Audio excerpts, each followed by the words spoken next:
But welcome back to the Pause Rewind Play podcast. We're back for our top 10 movies of the year. It's one of our all-time favorites.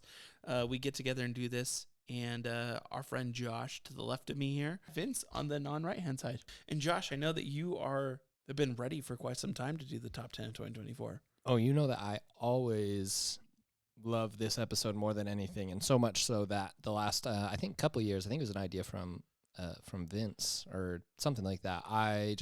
As I watch movies throughout the year that are that year's movie, I just have a private list on Letterboxd that I just go and I add it to immediately and kind of see where it falls among the ranks. And then, you know, you get to the end of the year, not everything sits the same, and so you make some adjustments here and there. But I've been having it there, ready to go, and I'm excited to talk about some of these movies with you guys and just to see where your guys stack up. That's honestly why it's my most favorite, is because, I mean, I know what my top 10 favorite movies of the year are, but I love seeing what everyone else thinks as well. So Yeah. I can't wait to get started. You excited too, Vince? Yes.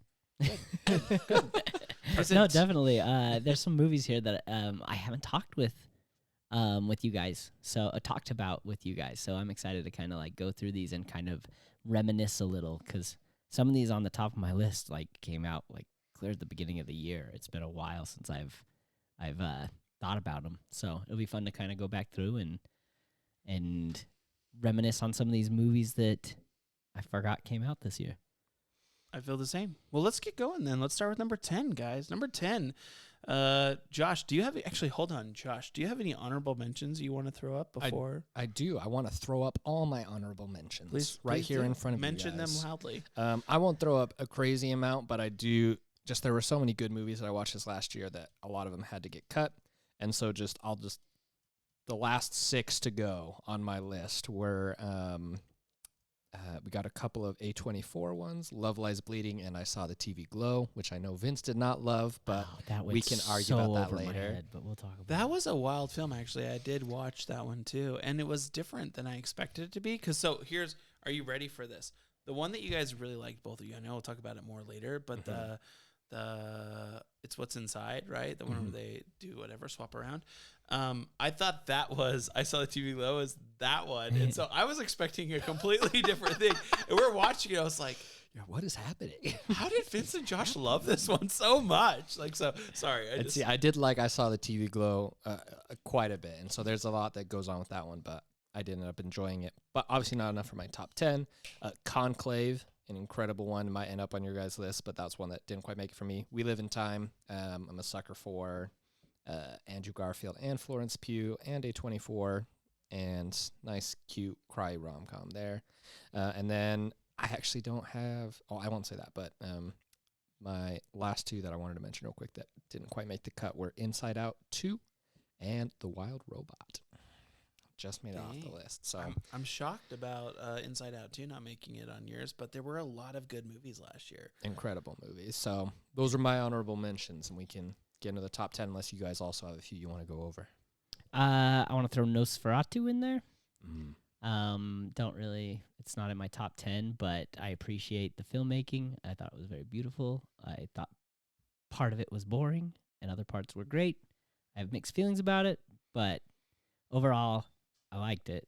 I just can't recommend it to anybody or will ever see it again. Wow. Okay. No, I think that's good. I think I'm ready to go. Let's start with our number 10, guys, for the year of 2024. Josh, let's let you go first. My number 10 of 2024 was a Vince recommendation. If you go on Letterboxd, it does say that it is a 2023 movie. It did technically release at a film festival in 2023, but was not released anywhere else widely until 2024. So it counts as a 2024 movie. That would be Strange Darling. An incredible recommendation from Vince. I loved this movie, and just even seeing it end up at 10, that'll be pretty much all of these. Is like there were just so many good movies this last year.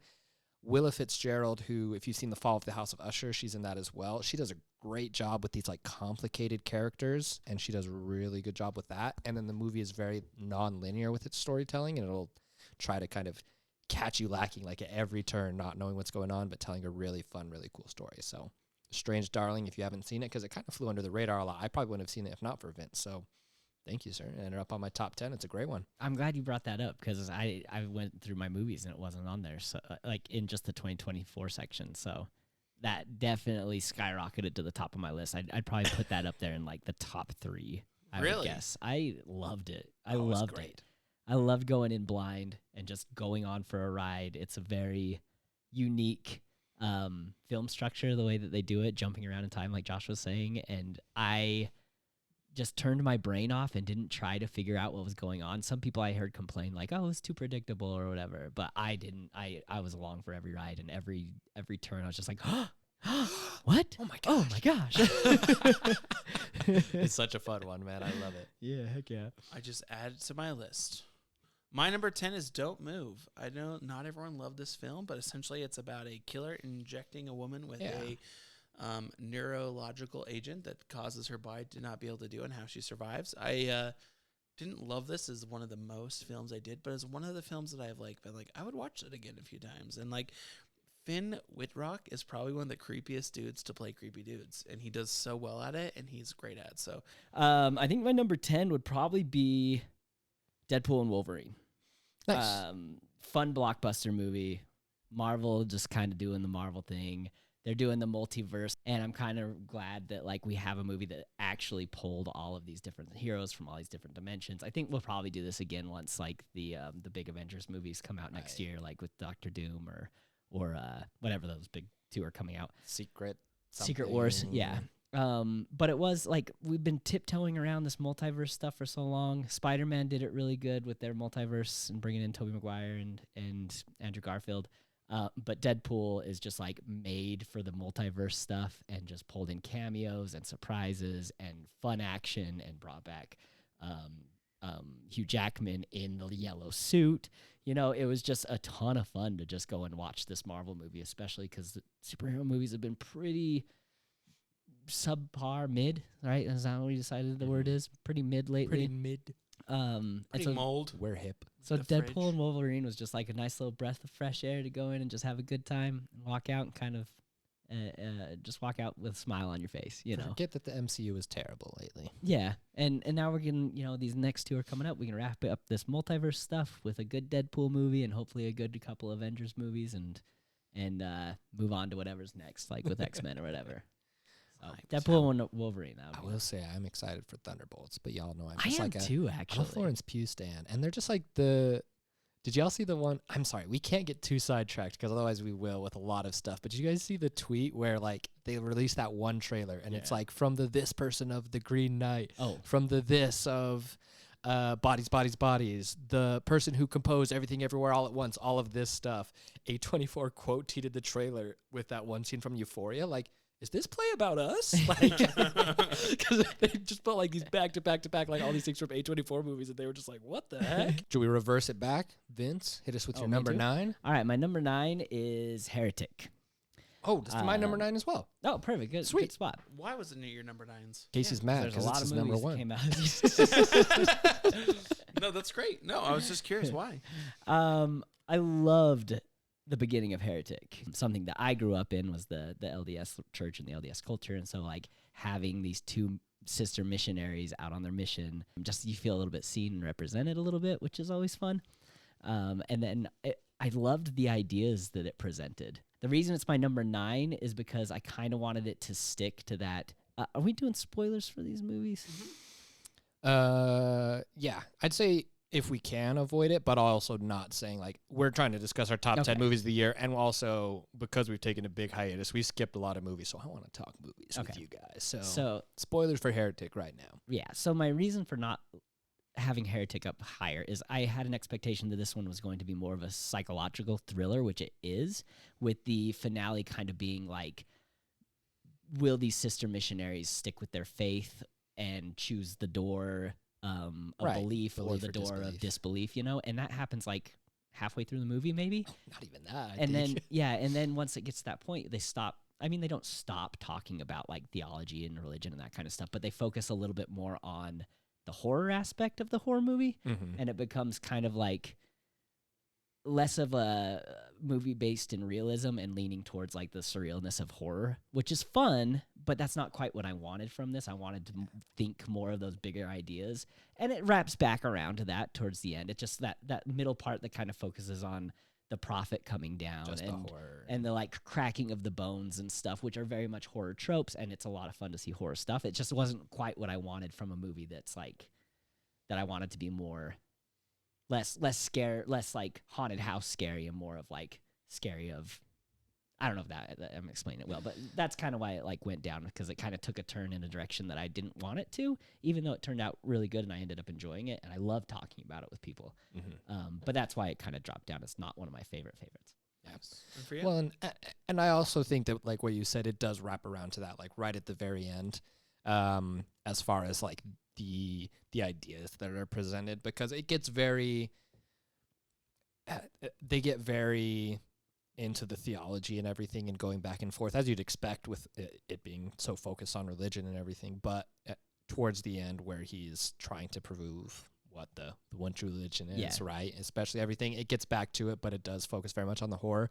My thing that I also would highlight is Sophie Thatcher. Oh my goodness. She is incredible in everything that she does lately, and I am just loving it.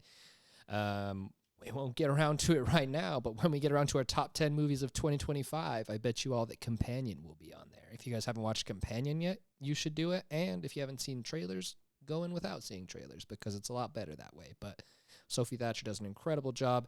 And then Chloe East, I believe, is the name of the other sister missionary. Both of them did an incredible job, and both of them actually also grew up in the LDS faith. And you could kind of tell just because they knew their subject matter, but they presented it in a really real way. So it was very, very good. Love that movie. No, I agree. I enjoyed that a lot, actually. And Heretic will pop up in my list later. Oh, maybe we should have saved it then. Oh, it's good. It can be your number 9. My number 9 was A Real Pain.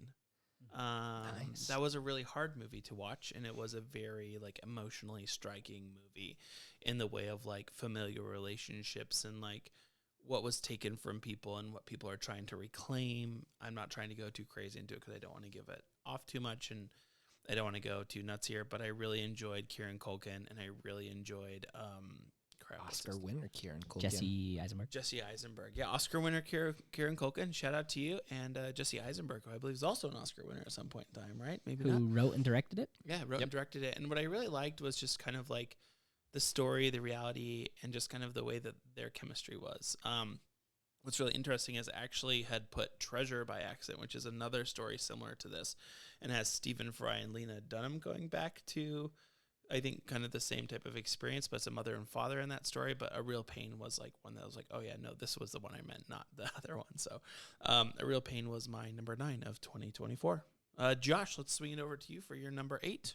Yeah, so Vince, I think that we just need to go see more movies together, because I'm looking down at my list and it seems like all of my best movie experiences I've had last year, not all of them, but a lot of them involved us going to the movies together or something like that. My number 8 is Longlegs, which Vince and I went and saw in the theater together when it came out. And it was, they did a really interesting kind of marketing campaign, and it got kind of like hyped up as this crazy thing, but more so than anything, I liked it because you really went in like not knowing what to expect.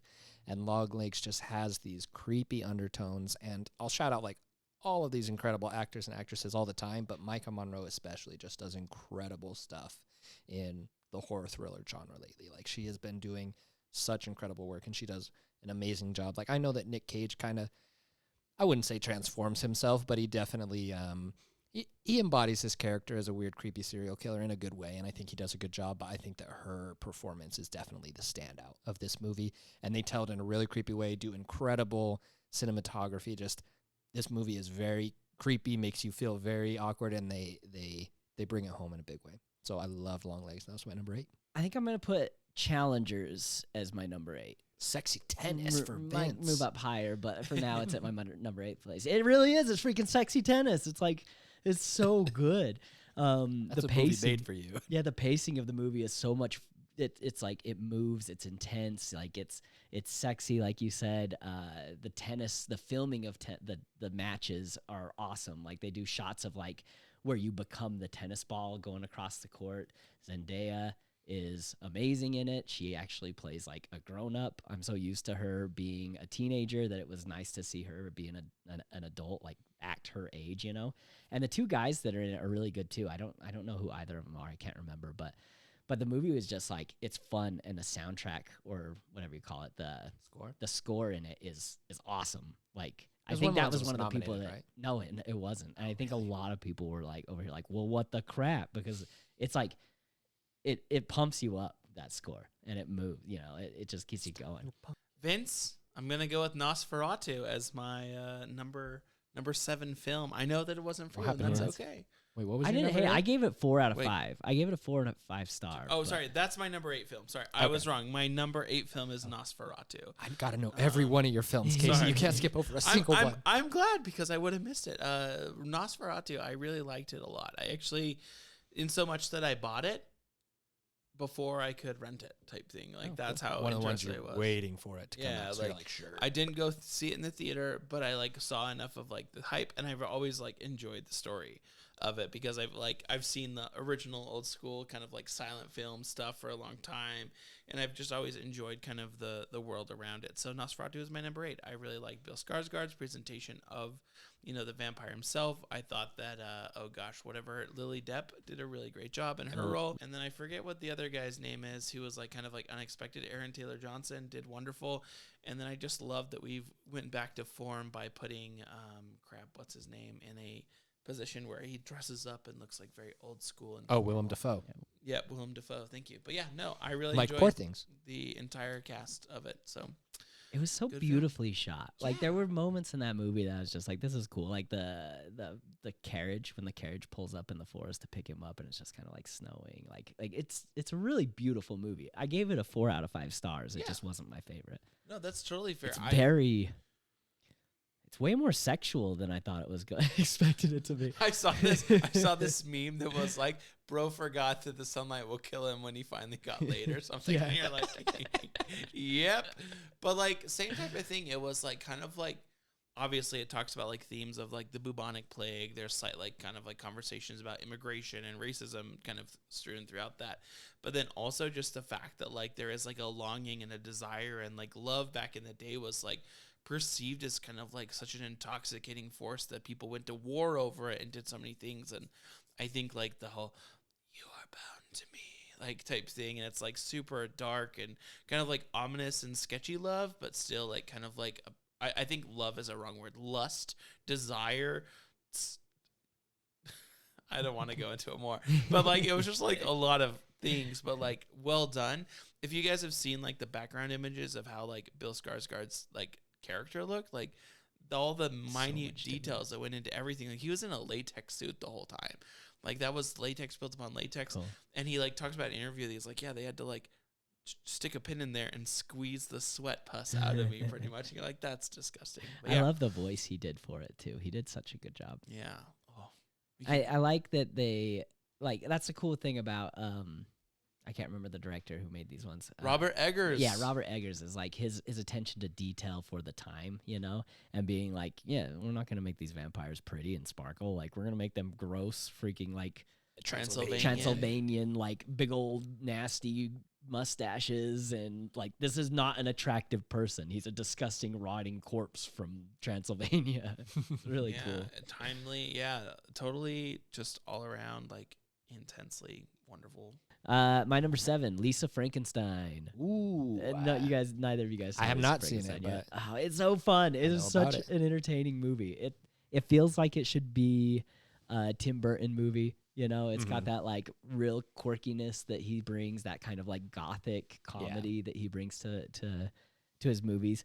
And it's such a interesting and unique idea, and like the story of just this girl who brings a corpse back to life, and they kind of fall in love, with her boyfriend. But really, it's one of the Sprouse brothers, right? I don't know. What? Sorry, say that again. It's one of the Sprouse brothers, right? That plays the boyfriend. I think Yes, so. it says Cole Sprouse, but Catherine Newton is her name. Mm. She freaking steals the show, like as Lisa. I've seen her in other things, and I thought she was forgettable. I saw her in this, and I was like, this is a star in the making. I want to see her in everything. She was just so entertaining, and the set designs and the creativity in this movie was just like so cool. It was just, it was just great. Well, you talk about a star in the making and someone who I want to see in everything. She was also in a couple, I think, other movies and things that didn't make my top 10. But Kaylee Spaney is someone who I want to see in everything recently, and she was the star of another movie that Vince and I went and saw together as my number 7, which is Alien Romulus. Have you seen it yet, Casey? Alien is my number 6. That would be my next one. I'm so sad that I haven't seen this. So you guys talk about this really quick. So we'll keep it spoiler free because you haven't seen it, Casey. But Alien Romulus was such a fun time. Like, they did a lot of really, really cool things and fun things that it felt like, even as someone who hasn't been as into the Alien universe my whole life, but has gotten into it pretty recently because of the podcast and ones that we've watched and seen. Before it came out, I was talking to Vince about like, oh, which one should I see? Because we'd seen like, we'd seen a lot of the Predator movies and then like Alien vs. Predator for the podcast and stuff like that, but I had never seen any of the original Alien movies ever. So I went back and I watched Alien and I loved it. And then I watched Aliens and I loved it more. I like the second one even better. Like, I was like, I love all of this so much. And so there's a lot of people didn't like it. I know, especially like my brother-in-law, he said that there was too much like fan service in this one. And I know that was a pretty common thing, but especially as someone who doesn't see all of those all the time or hasn't been introduced to it the whole time, it was something that obviously didn't bother me as much, and just things that I kind of liked and noticed little reference here and there, because I'm not getting all of them, especially is the biggest thing. But they do such a great job, and I have to. Kaylee Spaney, I think, did an incredible job, and she's been in so many things this year. She was in Civil War, which is a really great movie as well. Okay, yeah. But David Johnson, who plays her brother in this, just does this incredible kind of dual role, and he does a magnificent job. I feel like even as someone who probably can't speak very strongly on this, they still very much capture the spirit of what the Alien films are about, and I just had a great time going to the theater with Vince. I gotta echo that David Johnson performance. Like, he plays an android, and it's amazing. It's amazing what he can, what he does to That's make a that spoiler, believable. Casey, that Was you it a learn about spoiler? 3 minutes into the movie. Oh, okay. I was like- It's been a while since I've seen it. I so I'm always like, know that there's going to be an android in this show, though, so you're fine. He's the quirks that he brings to it, and the way that he like is just his facial expressions and stuff. It's just like, you believe that this man is synthetic. It's amazing. And like you said, I do understand why people say like it leans a little too heavy into the memberberry stuff or whatever, the nostalgia. But it really felt like greatest hits of the Alien franchise, and then they came along and introduced some new interesting things that you haven't seen before in the universe, like making we always called them hand aliens, but they're face huggers. Yeah. Making the face huggers like scary, showing how much of a threat they are when they can like crawl across the floor and jump across at you, or they use the classic Alien stuff in new ways that I have never seen before, and I thought it was very creative. Without being spoilery, the zero-G gun Zero-G scene, scene stuff like from that, incredible, because it uses the one, part of the aliens that a lot of people think about and know about and everything, just in a new, exciting, fun way. Exactly. Those kind of things. Yeah, that's all I'll say about it. It's good. Yeah, that was a really, really good time. So Well, now I want to watch it even more. Now I have another to add to my secondary list. onto the watch list again. So that was my 7 and Vince's 6. Casey, we still got your 7 to hit. So my 7 was The Idea of You. I don't know if either of you watched that. It was an Amazon Prime film, but it had our Lord and Savior Anne Hathaway as the lead in that. And Anne Hathaway, if any of you care, is the Queen of Genovia, the one who leads. But anyhow, no. Princess. But All of that over my head. You never watched Princess Bride, Vince? Princess Or, Sorry, Diaries. not Princess Bride. Princess Diaries. I vaguely remember it. It's got Julie Andrews, another old lady who's so beautiful. Like, I feel like you have a theme here. You like, what's her name from Halloween? Now you can The go old for lady? Julie. Yeah. It's one lady. Oh, I've Whatever. got a new older lady crush we'll get to later. Ooh. But I'm anyhow, trying to think. let's talk about The Idea of You really quickly, which is it's essentially like this mom falls in love with a. I'm scared now. You guys are Josh opening up- just clicked in his brain. Sorry. I'll I give you think a little it's- hint. It's June Squibb. I don't know who June that is. Squibb. I'm Well, lost. you'll here, find guys. out. You'll find out later. Not Lost really. here. She just did an amazing movie that I will talk about in a minute. Well, we'll figure this out. But The Idea of You, really loved it. Great film. Kind of like mom dates young pop star by accident, becomes Accident. it's just fun and silly and quirky and just like kind of one of those movies that you put on just to have a good time. It was like a rom-com, right? Like I just enjoyed it. I watched it 3 times last year. So it was a good time, and I just think Anne Hathaway is hot, hot, hot. So that is my number 7, right? That's where we're at. And then your number 6. yeah, I was going to give you a number 6. This might surprise some people. It's Anora, actually. I enjoyed Anora. You didn't watch I Anora? haven't did gotten you? around to it. And did you put it on your list at all? Did it make it? Okay, well, I'm talking about it.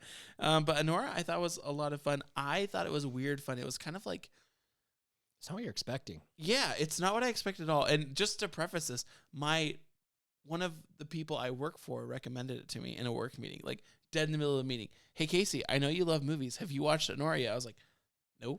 Well, you should watch it. And then I was like, cool. Like, I'm expecting this to be something that's called out in a work meeting where it's like, oh, this will be a great film.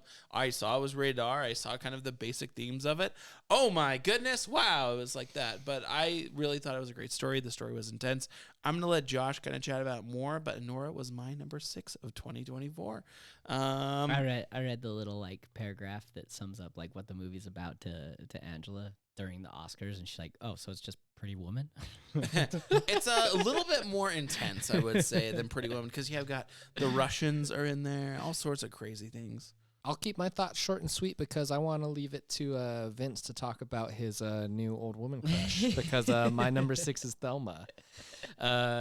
Thelma, Thelma's if you- freaking awesome. Thelma is a great It was movie. so Casey, if good. it's not on the watch list, it has to be now. You haven't seen anything about this one? That's No. June Squibb right there, man. That is June Squibb. She's freaking awesome in this movie. This movie is a hoot and a half and still like heart touching as well. And again, I won't get too much into it because I think we can talk about it a little more, but Thelma is a great movie to add to your list if you haven't seen it, and also flew under a lot of people's radar. So Well, please, That's it's why one I'm to like, check out. I have It was never a heard of this. Sundance movie, I'm pretty sure. I remember. I think it came out the same year that It's What's Inside came out. Mhm. And it was one I wanted to get up to, but it was never really available. So that was a great one. I love it. So we can talk about that one a little more later, but that's my number 6. And I can do my number 5 really quick. I don't know if either of you guys saw this one either, but it was until more recently one in my top 3 for movies of the year. But My Old Ass. Did either of you guys see that one? That's another With one I'm Aubrey thinking Plaza? of too. Incredible movie. Such a good time and such a good kind of thought one. It's basically girl goes on a mushroom trip and talks to herself from the future, and that seems like a pretty like normal trope, but they do it in a really interesting way. And it's, even though I went to the movie to see Aubrey Plaza, because I do love Aubrey Plaza and everything that she does, and she is in it a lot, really the performance is focused by Maisie Stella, who is a new actress who kind of plays the younger version of herself. And it's more about her, and it kind of goes through a pretty normal like coming of age story, but also like a very unique and different one, and one that I kind of hadn't really thought about or seen in that way before. So if you haven't seen it, My Old Ass is a great one. Obviously, it's ended up as my top 5 of the year and has great performances all around, a really heartwarming, good film to see. I put it on my list now because I do love an Aubrey Plaza moment. Vince, what's your Okay. number 5? Saturday Night. Hey. Did you guys see that one? Anybody see Saturday Night? It's on with me? Netflix. I need to watch it soon. Freaking good. I loved it. It's the 90 minutes leading up to the very first episode of Saturday Night Live.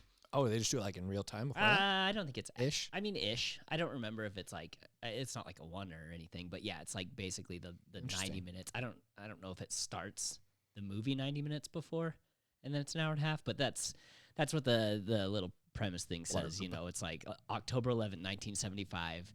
This is the story of what happened behind the scenes in the 90 minutes leading up to the first broadcast of Saturday Night Live. I did see this kind of conversation here before. Like I was going, oh, that could be interesting. It's but really good. I'm going to say this, and I'm not saying it to sound like a jerk. I just didn't really grow up quite as much around Saturday Night Live, so it's kind of like, Oh, I did. My dad's a super fan of like the original cast Saturday Night Live.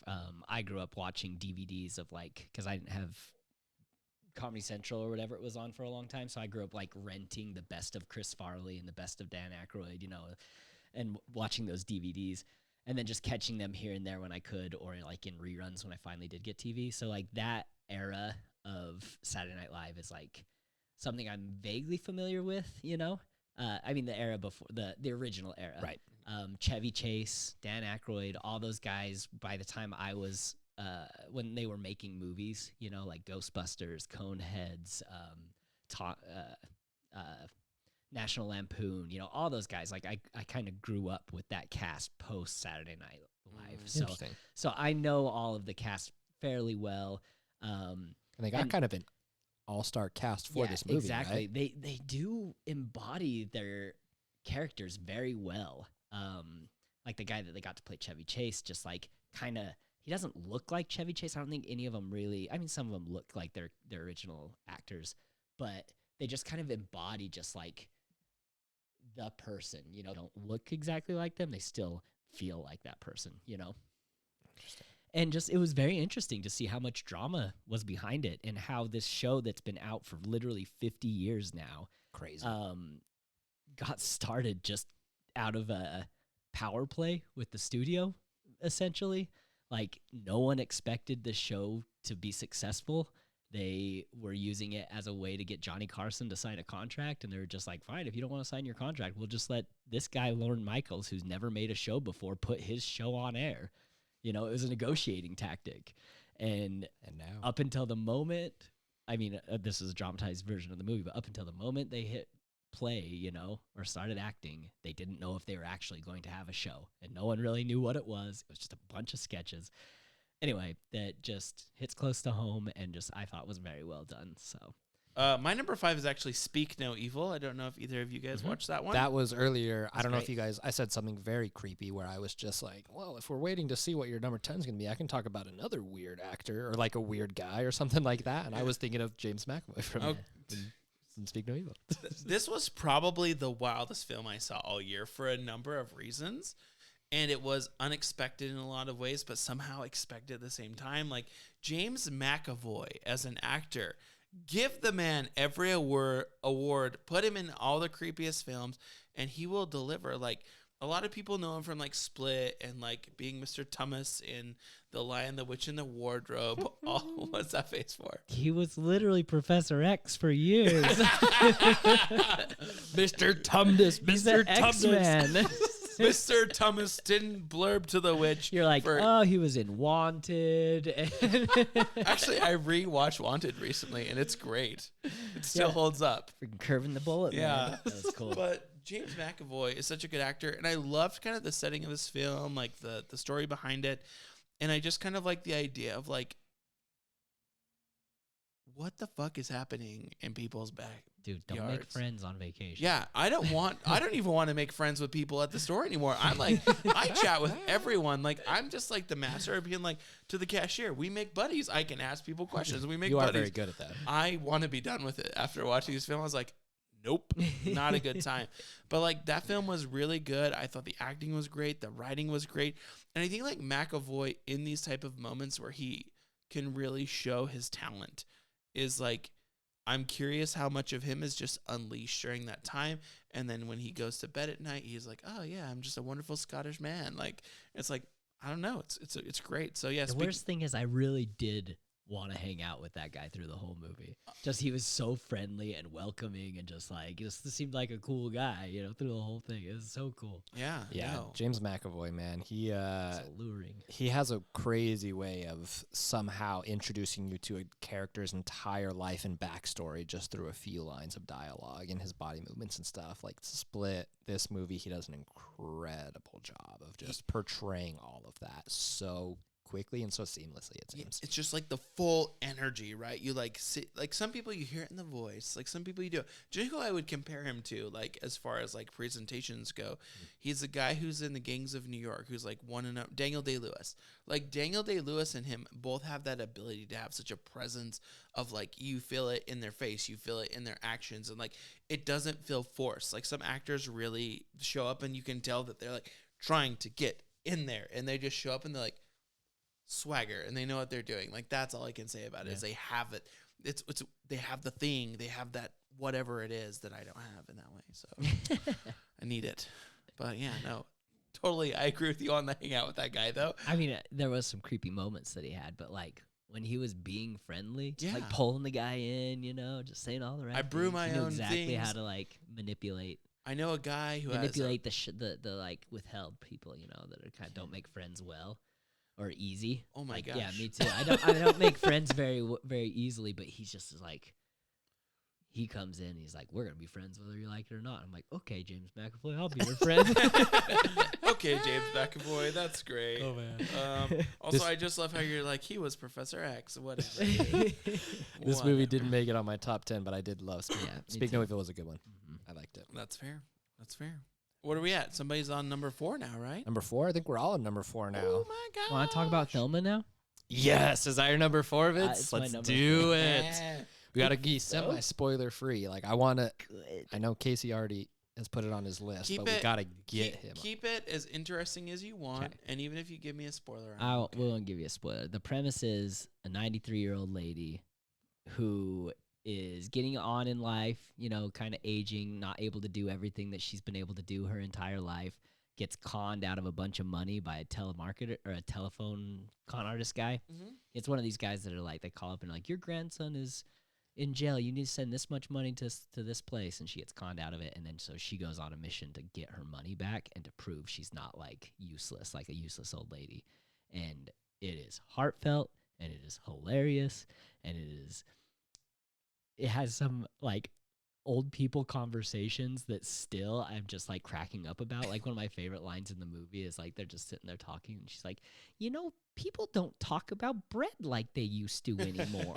Back in my day, bread was the manna of life, and now no one wants to eat it. It's just like some of these conversations that she just had. I'm just like, I love this little old lady so much, and it made me like want to hang out with my grandma. You know, like, That's such a big part of this movie too. Is about the elderly and just like about how quickly society can be to just like turn their backs on them just because of natural things like, oh, okay, boom, people go and they go in a home and then they'll pass on. And it's just like, especially for so many people, that's just not the point that they're at. And they've had, they've been around longer than anyone else has. Like as much as they might be limited by their physical body, a lot of times they've lived and have so much experience and so much to tell and know and everything. And it's like that keeps on getting forgotten so many times. And this movie has such a heartfelt approach to making it fun and making it hilarious and her going out and doing the things that she wants to show that she still can do and isn't overdoing anymore, but also in just the best way with her grandson, especially, who I forget his name, but he's been in a lot of stuff lately. yeah, actually, he keeps popping up. I got his name right here. Fred Heckinger, Yeah. I guess. oh, have you seen the? Oh, he's in Gladiator too. Yeah, he was in Gladiator too. Have you seen the Fear Street movies, Casey? yeah. He's in the 1994 when he's kind of like that like weird awkward friend that they have who's blonde. So he's in it as her grandson, and he does a good job Yeah, as he's well. entertaining. But yeah, this movie is so fun and I love it. It also made me a little bit scared about aging, like every movie that's about getting old does. You know, it's just like that's gonna be us one day, and it makes you just like really, really appreciate your youth, and it makes you, like you said, appreciate the elderly. Makes you want to like go and just like, you know, sometimes they don't get treated like people sometimes, or like, you know, you kind of forget about them or whatever, or you just, like you said, write them off or whatever. And this one's just like reminds you, no, these are people.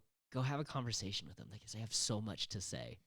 Loop back around to Anora, which is my number 4. So Anora, I thought was an incredible film. Like you said, it was not really what I was expecting, and it goes on kind of a crazy adventure that you're also not expecting, but it does a really good job in kind of making you root a certain way and thinking that the movie's going to go a certain way, and also kind of doing things a little bit differently than you think it would, and also hitting some really raw emotional beats with that at the same time. There's reasons that, and again, it's ended up as my number 4. It's not my number 1, but with as many incredible movies as there were this year, I think that's a big accomplishment. And there's so many people who are clowning on it as winning the best picture and Mikey Madison winning best actress, and I just cannot get behind any of those arguments because this movie was incredible. This movie was written so well. I believe it also won the original screenplay Oscar. This movie is written in such an interesting way that captures all these perspectives like really in a cool way, and it captures this magic along with kind of heartbreak and other stuff like at the same time, all in these kind of incredible weird ways that just it was not what I was expecting at all when I went into it. And it was just one of those where I was like, okay, this is one of the best picture like nominees, I'm gonna watch it, like whatever, blah blah blah. And then I watched it, and it was one of the ones, because some of them I went through and watched and said, okay, I see it, but also just not for me. Anora was the opposite of that, where obviously, even though I might not relate extremely to a lot or any of these characters, I'm sadly not like a Russian oligarch's kid with millions and millions of dollars to spend. But it was a really, really heartfelt movie that I ended up really liking, kind of connecting with. Somehow it was a drama, Comedy. a Big time comedy. a Thriller. horror movie, a thriller, all at once, mixed in with a good amount of porn. I don't know what else to say. I mean, you're not wrong. Oh. It's just like the whole thing. Well, I'm gonna hurry and talk mine because you guys have already talked it a little bit. Mhm. Heretic was my number 3 film. All right. Oh, That's we're in the right. top. Wait, no. Oh, number 4. Sorry. 4. Oh my gosh, guys, I don't know how to count anymore. I need my freaking spreadsheet drop down 1, 2, 3, 4, 5, 6, 7, 8, 9, 10. Where's my Excel sheet? Otherwise, I'm screwed.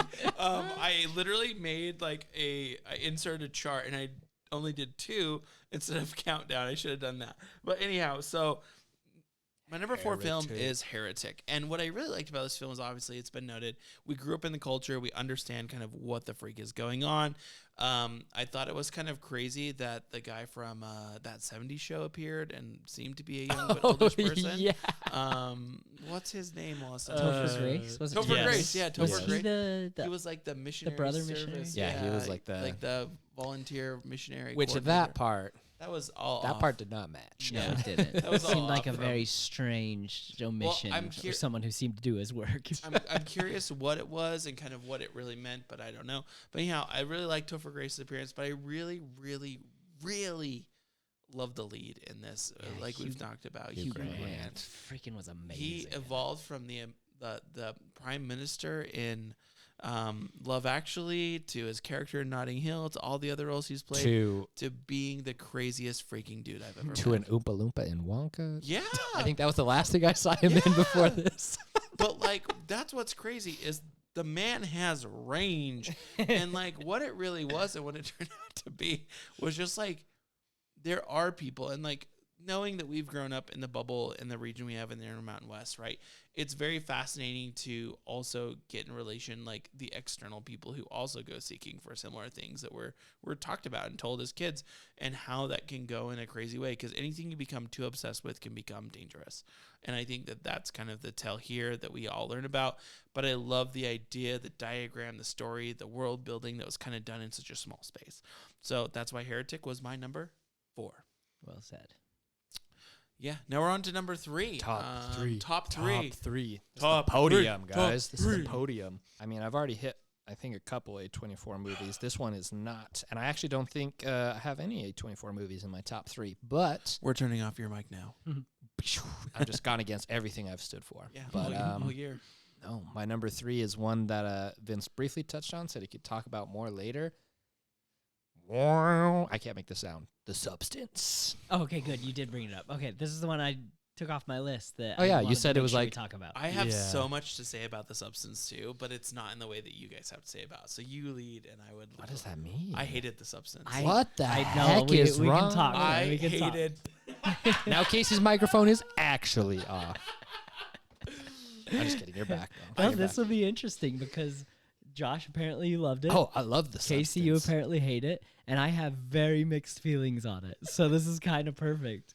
See, Demi Moore was incredible in this movie, Yes. but Margaret Qualley as well. I feel like they Yes. just had this incredible dual role, and this movie was just such a fun, like, horror thriller. And it gets pretty mixed stuff at the end, but especially what I love about this movie is that it pays such homage to just Hollywood horror over the years. There are so many shots here and there that are from other horror movies that they call out pretty explicitly, like with the way that they do their camera work and cinematography. And it's also just such an interesting original story. It's its own Casey, I can't believe you hate the movie version of Severance where you have the innie and outie and they share the time and everything Yeah. like that, bro. Like, But I'm confused. Are we going to use this moment to break this down a little bit? Because I'm confused. Surely. Do they share the same memories or no? it seems like Because there's that kind of broke things of- for me, whether or not they could. They seemed like separate people, but they also kept saying, "Remember, you're the same person." So I'm like, are they though? Respect the balance. Yeah. So I don't think they Answer that do. I question think for me. I don't think they really do. I didn't think think that they they're did either, having and- the connection and they're supposed to have kind of the agreement and awareness, but I don't think that they like really immediately think like, oh, hey, this is my other self. They're just like, she's living. And She she has kept this- waking up in the other body, like, what happened here? Like, when the rooms was, like, trashed and stuff. So, Yeah. I don't know. I had a hard time kind of bouncing back and forth on that. Like, are they the same people? I don't know. Anyway. And I feel like the logistics of it also get a little bit weird. But also, that was another one where I was just kind of like, I'm just enjoying this Enjoying the ride ride. because it is getting crazy. And like, I'm not like the biggest fan of like body horror, which is what a lot of people describe this movie as, right? Like, where it gets all crazy and stuff is splitting and this and that or whatever. But just this movie was going everywhere, at every which turn. And like we talked about, it references so movies. At the end, it gets kind of wild, especially like kind of very Carrie-esque with everything that happens at the end there. But just every piece along the way, like there's so much to say in this movie, especially about like, it can feel a little bit like it talks so much to women in general, but especially what I've heard a lot of people talk about is like women in Hollywood just so fast. Like the second you show any signs of aging, it's You're just out. like, okay, like it's been nice. Everyone enjoyed you while you were here. Now go take whatever you did and have your own life and stuff like that. Yeah.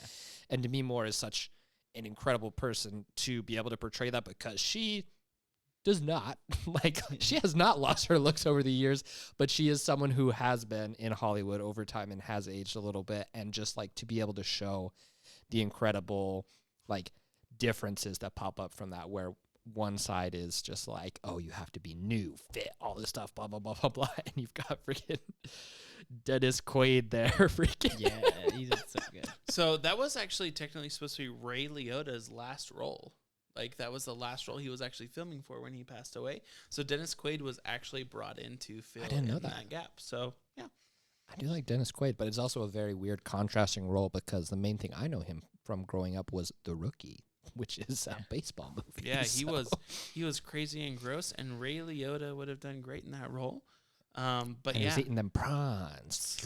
So gross. Like, the movie was, It that's was what I loved yucky about it. ASMR. I was all in this movie for the first 3/4 until about the last 20 minutes that it just lost me. Just Yeah. completely lost me when it got into your Carrie-esque horror stuff. I'm like, I was not ready for this. I thought this was, again, Until we got it took to a turn into like body, into Monstra Elisu. yeah, monster horror and over the top Oh gore. yeah, there's that I just- spoilers by the way for the substance. yeah, if you my couldn't bad. tell already, Yeah. I should have. I already got into it way back when. So. But the first 3/4 of this movie, I was so in the way it's shot, the music they chose. Like, you feel dirty watching the whole thing. The ideas that it's exploring about beauty standards and like all these kind of things. Like, I loved it. I watched it on an airplane, and there's a lot of nudity in this, so I was constantly like sitting there like watching it on my little phone through my fingers, so the people around me couldn't see it. oh my gosh, But- you weren't one of those guys who just have it up top and No. ready. And the kid next to you is just like, Angela kept looking over me like, "What are you watching?" I'm just like, "I don't know." Pornography, Angela. Thank you.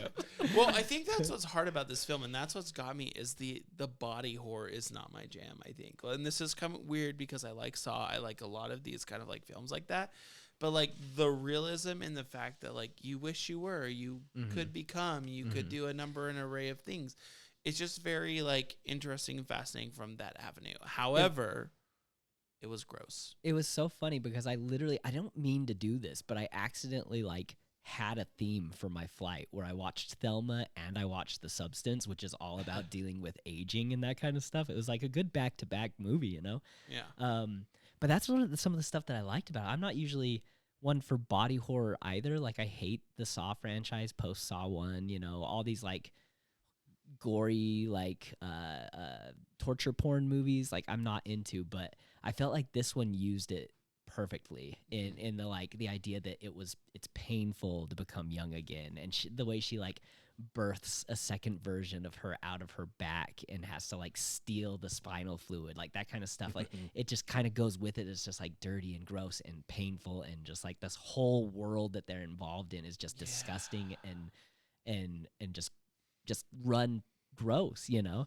Well, and And so the body horror of it all worked really well for me until that end of the movie where it just like I feel like Cronenberg. all of it was so not based in reality, but I didn't realize how hyper surreal it was going to get. There's a moment where the younger version of her kicks the older version of her and she goes flying across the room, and I remember thinking like, "Oh, I didn't realize this was that kind of movie where she got super strength, you know?"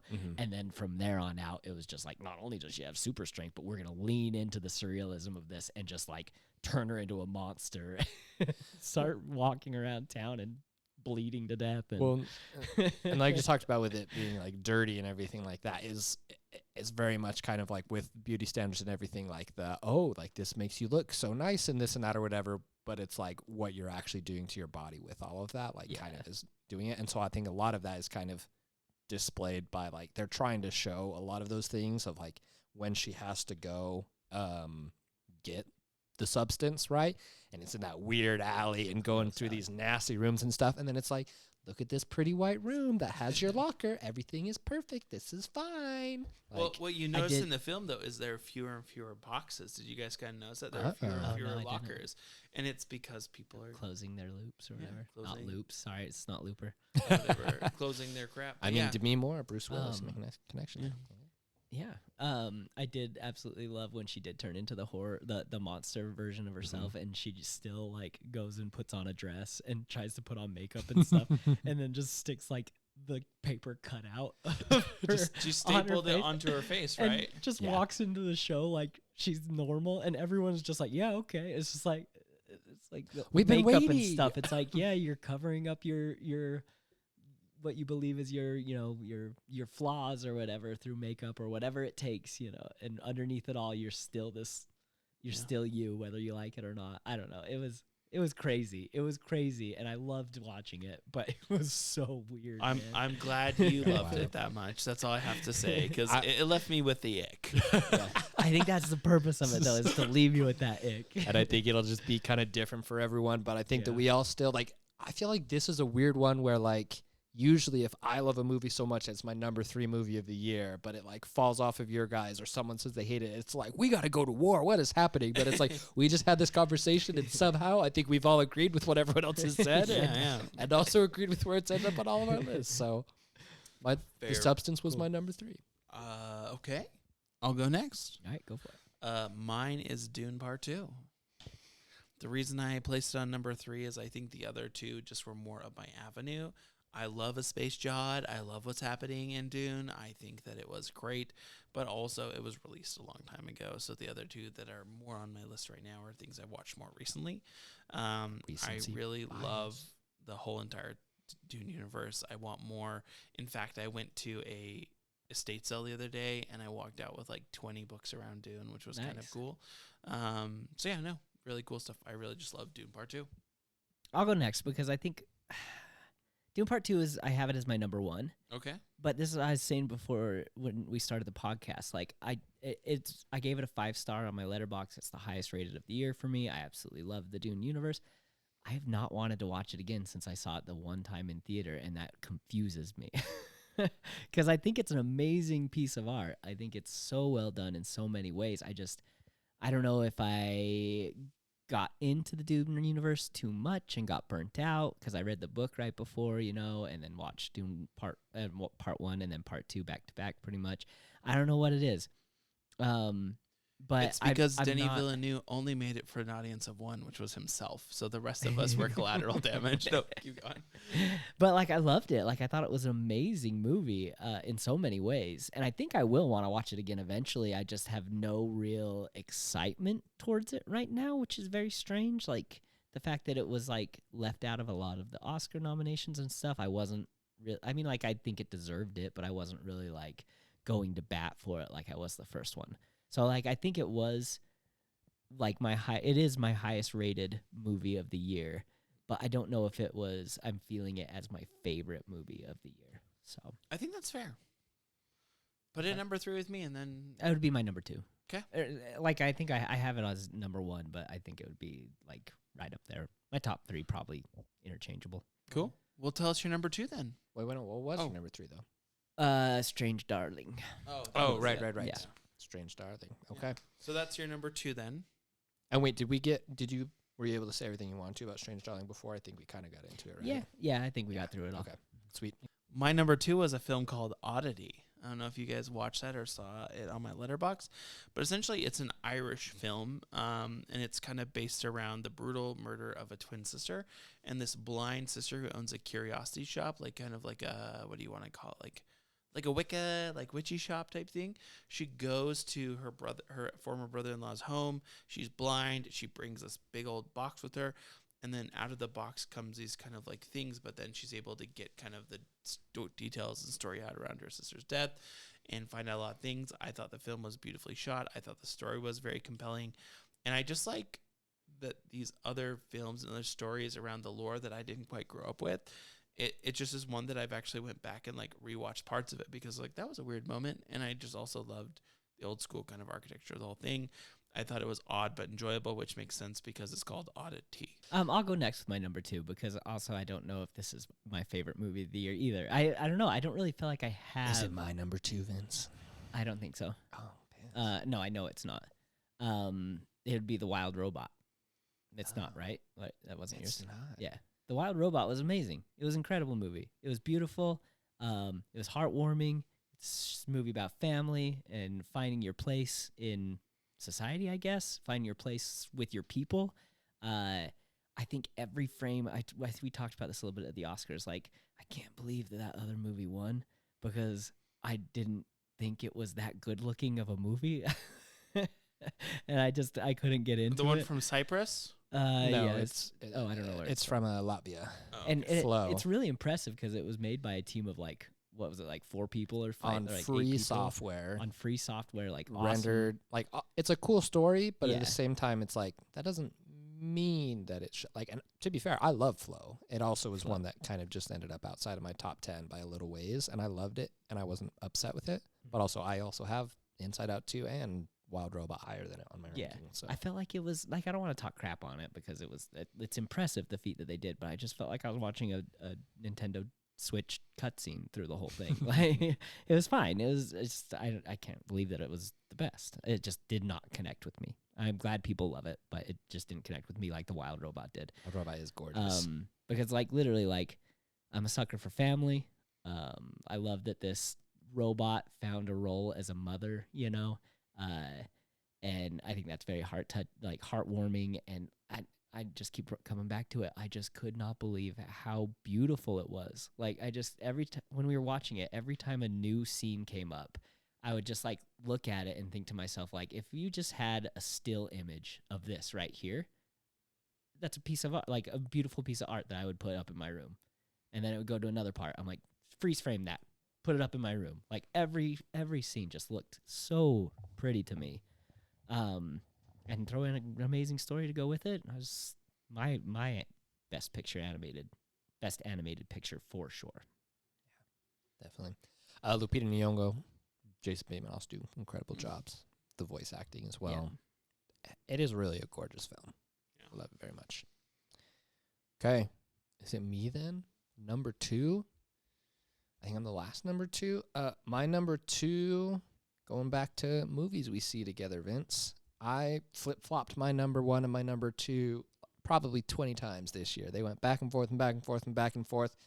My number 2 movie is one that I will never, ever stop advocating for. It's What's Inside. Yeah. It's What's Inside.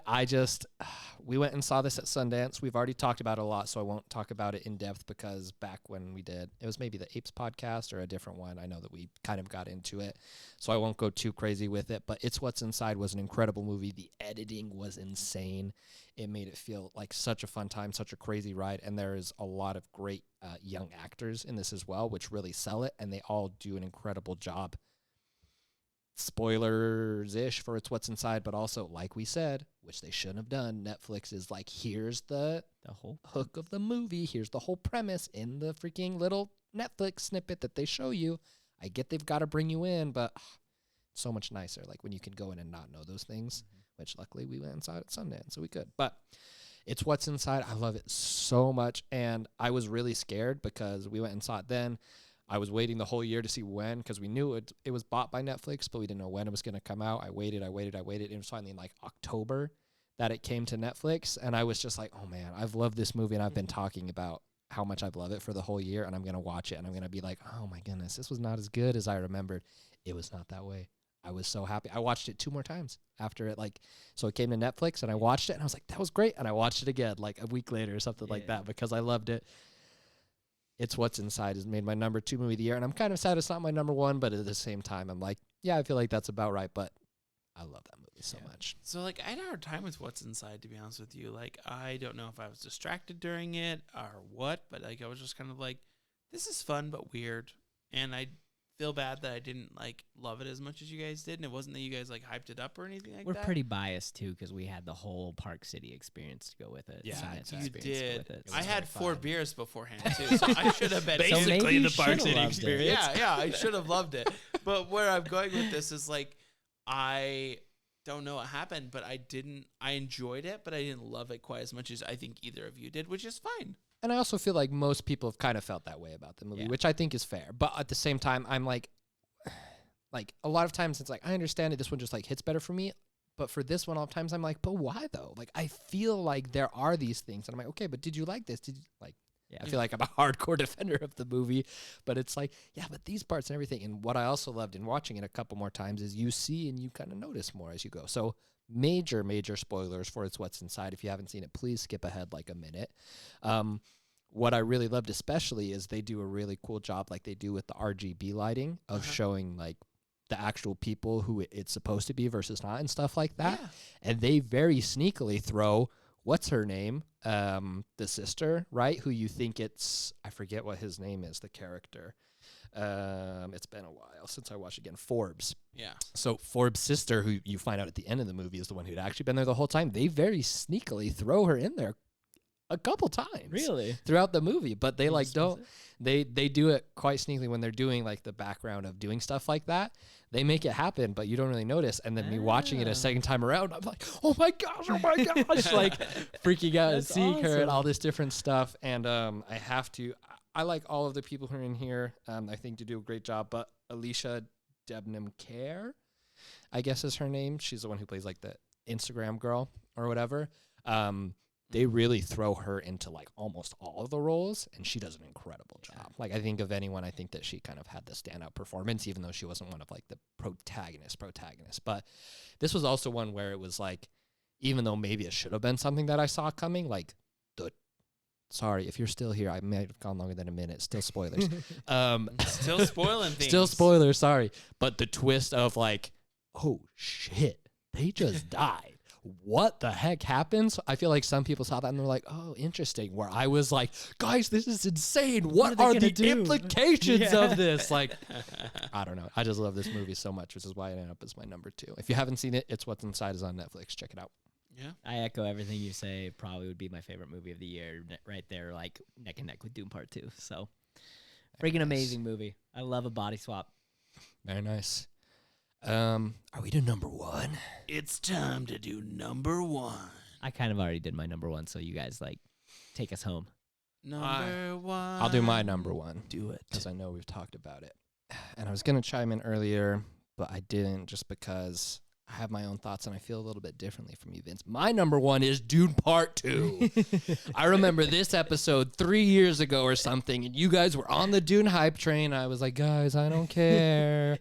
Can we get over the Dune stuff? And then I finally watched it, and I liked Dune Part 1, and I loved Dune Part 2 even more and got so into the universe and such what I love about it and kind of what I maybe missed with seeing Star Wars and Harry Potter the way I did, kind of mixed and kind of knowing already some of the stories I went through, is just the insane world building that happens as you get to experience this and learn and see all these things. For someone who also hasn't read the books, just seeing this entire structure and everything that they do and they build within the world. The performances are incredible in this. Like they just get, they've got Timothy Chalamet, they've got Zendaya, they've got Javier Bardem, they've got Florence Pugh, they've got Rebecca Ferguson. Like it just goes on and on. And they do this incredible story that's in setting up an incredible third movie for Dune Messiah and everything like that. That is just, I don't feel the same way as you, Vince, because I went back to see Dune Part 2 not that long after it came out, mostly because I was like, dude, I don't know if I'm going to be able to see this in IMAX again. And that was just an experience in itself, right? Just the worm riding scene. Oh my gosh, like the craziest chills. I had one of those moments where like after that was over and it transitioned in a scene where I was like, oh my gosh, like I'm in the theater. Like that was so crazy. Like that was insane. Dune Part 2 just got me going in so many ways. And I've seen it either 3 or 4 times, I think now, honestly. To be fair, one of them was I went on a cruise and they were just like showing it on the ground. I was like, sure, why not? Like I'll throw it up there, go get some food or something and sit and watch while it happens. So I was like, I'm down. But then like all of those things are really cool. The fight scene at the end is also just like, there's too many things to like touch on in this movie, but the fight scene between Paul and the Austin Butler, where they just drop out the sound and they just have it be so like that. Like the fighting in this movie is also just so intense, but in a really cool way. And the music as well. Like I'm sad, I get it, but also I'm sad that it wasn't able to be nominated for best score because it had too many parts from the original. But it's like, well, I don't want to like compromise the integrity of the movie for that. So I loved it. Dune Part 2, my favorite movie of 2024. It's going to be hard to top that because I'm talking about another type of religious movement as my number one film, except it's the Catholic Church in Conclave. Conclave, yes! Cade will be happy. I know Cade loved Conclave. Cade, a friend of the podcast. How you doing? But yeah, no, Conclave was like my all-time favorite of this year for a number of reasons, as many of you know. One, I just love like interesting religious themes. At one point in time, I did want to become a priest just to go pillage the stuff of the Vatican and go see what's going on down there. The Vatican's pillaged everyone else's stuff. I'll do it the same to them from the inside. Undercover priest, yeah, con man over undercover here. priest. Like, I just kind of love the processes behind things, how like the politics internally work, and just kind of like the interesting part about the fact that they're like throwing each under the bus, finding dirt, like all that kind of stuff. Because you're like, oh, these are holy men. Yeah. Like their job is to like uplift and change and inspire, and yet they're still scheming. Backstabbing, and like also seeking to unveil things that could be dangerous to the church and recognizing there's more like liberal or open or kind of like the different sects within it, right? Like I know that the current pope, sorry? No, I was just gonna say interesting that one priest's beliefs is very different from another priest's beliefs, you know? Yeah, like they're quite literally like having an election that seems, it is so political, right? It gets to that point where, you know, Ralph Fiennes is like, I don't, want to leave for this or that. Like it's not like an election or something for politics. And Stanley Tucci is like, it is. It literally is. Well, and that's like the call out though, is like we fail sometimes to remember, and the reason I love this sometimes is people, is like these political people of influence and religious people, they're 2 and 1 at the same time. Like there was a time when the Pope ran 3/4 of the world. Like we forget that. And like, even though their sphere has changed and where they're not like, there's not all these papal states and stuff like that, the Pope still holds sway over the hearts and minds of people. So it is such a very big thing. And with that, that's all I gotta say. Go watch Conclave. Go check it out. Go see for yourself. Is the back end of all things crazy. But just to kind of finalize and kind of go over it one more time, Josh, what was your number one film of 2024? Dune Part 2. Vince, what was your number one film of 2024? Probably That's What's Inside. Yes. And for me, it was Conclave. Anyhow, guys, thank you so much for joining the Pause Rewind Play podcast. And as always, we'll see you next time.